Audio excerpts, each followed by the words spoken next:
Morning everybody, Phil Henry here from Capricornia Chamber of Commerce.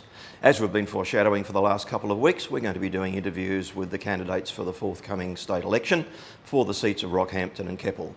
We've reached out to the candidates, and those interviews that we'll be posting are from those candidates who have got back to us and agreed to do the interview.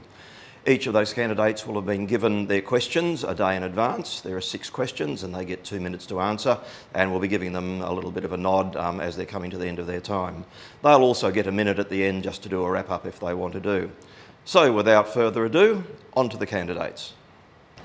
Right everybody, our next candidate that we're going to be talking to is Tony Hopkins. He's the LNP candidate for Rockhampton. Tony, thanks for joining us. Thank you very much. Okay, you ready to go with the questions? Away we go. Okay, so the first question, Tony.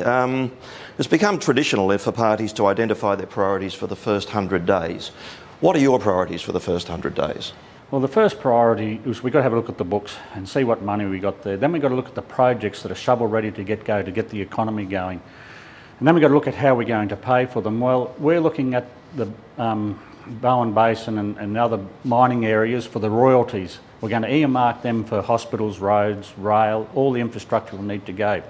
But more importantly for me, I want to make sure there's local content, that these contracts do not go out of the area. I fought very hard for Shoalwater Bay to get the 80% local content. So Phil, I'm going to do the same, because coming from a business background, I know how important it is to have this money spent in the area, but it's got to stay in the area. It's got to stay with local peoples to grow our economy as well as the state. Tony, thanks very much for that answer.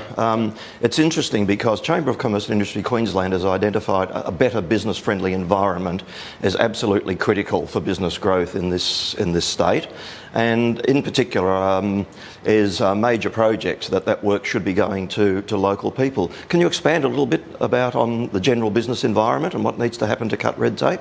Well, Phil, red tape is an inhibitor to business. Everyone knows, and I'm in it now. Like, I had a project of getting a dredge in the river. It took nearly 9 years. Now, that's not being very patient. So I know business, there's so many projects that want to get going, and there's all the environmental, there's so much red tape that could be answered so much easier and quicker. It gives the ability, when people have confidence, they go out and invest. But if you keep putting roadblocks in the road, people are not going to invest. Now, I'm all for, in my business, I spend probably 95% of what we earn locally. I only go out of town for stuff that is just not obtainable here. And the other thing we've got to do, Phil, is organisations like your own. I believe in business is a relationship. You've got to sit down and talk. You do have your opposition, but you're better to work with the opposition than work against them. Now, I want to bring the locals together and make whatever contracts that are around here, let's work together and let's build the industries here. I don't want to see money keep going to either overseas multinationals or southern firms. This is about getting Queensland going again, but more importantly for me, Phil, it's Rockhampton, central Queensland. This is my home. It's been my family home since the 1880s, and I've got children and grandchildren following me like many other people. So I am going to fight like hell for Rockhampton. Right. Thanks very much, Tony. Talking about infrastructure, what are your infrastructure priorities for this region? Oh, well, Phil, as you know, we've already started. Michelle Landry's got the north and south highway projects up and running. We're working on getting the bypass up and running, but more importantly, Rookwood Weir's got to be fully developed. Now, when you develop infrastructure like that, you get the community working, you get the farms, that brings work. But one of the things I want to do, Phil, I sit on a logistics modal hub. I want to get that up and running at Gracemere, tied in with the Inland Rail and Gladstone Port to bring containerisation to Rocky. But I'd like to see, after the pandemic, the problems we've had with getting supplies, I'd like to see coal and dry storage here in Rockhampton. I'd like it linked in with the airport to make it an international standard, but also bring all forms of transport together. But even more importantly, that will bring manufacturing to the area. And I'm not about short-term projects. I'm permanent jobs, long-term. I want to see long after I'm gone, my children and grandchildren have a future in this area because it's a bloody good place. Next question. Availability of sufficient affordable baseload power while reducing net emissions from energy sources is a key component of economic sustainability. What's your view of this objective and how would you achieve it? Well, Phil, I believe if we don't bring down the price of power for manufacturing and just even for the householder, we're going in the wrong direction. At this stage, renewables are just not cutting it. Without the subsidisers, the renewables, maybe in the future we'll do it. But I am believing we've got to have a coal-powered fire station built up at Collinsville. But Phil, a few years ago I got involved. There was going to be a carbon capture power plant put out at Blackwater. Now I was involved pretty heavily because it was coming in modules and transported out to Blackwater. And for some unknown reason, within a month of that project starting, the then Labor government pulled the pin off on it. Well, now we're overpaying for our power. So we've got to reduce the cost of power, not only to industry, but to the households. Okay, thanks very much, Tony. Next question. It's become apparent in recent years that the education and skills system, particularly apprenticeships, has failed to keep pace with business and industry needs. What would you do to rectify this situation in our region? Well, Phil, this is pretty close to my heart. I've got a business.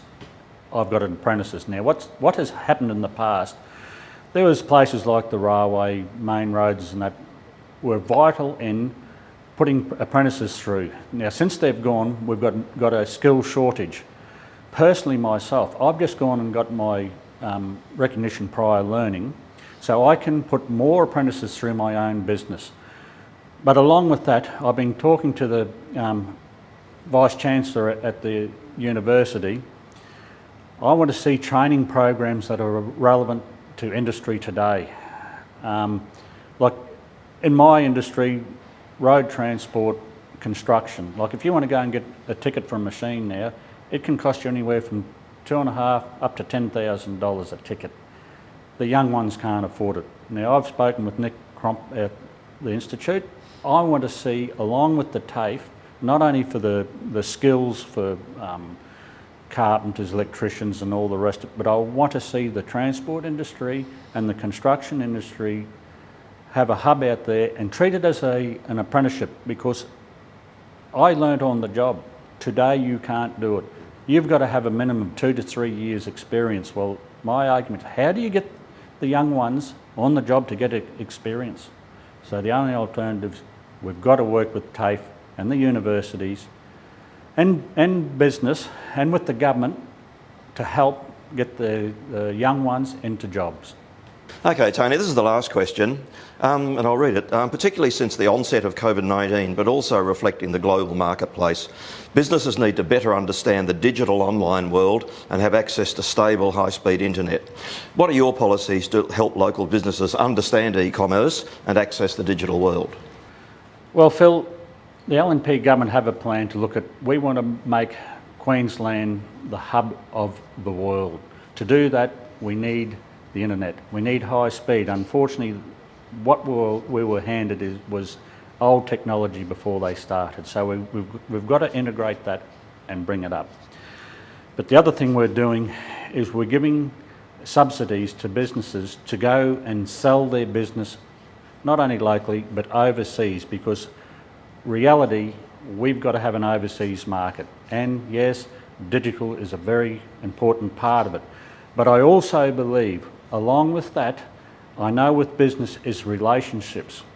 So somehow within that, you've got to have the personal contact with people, because it's friendships in business.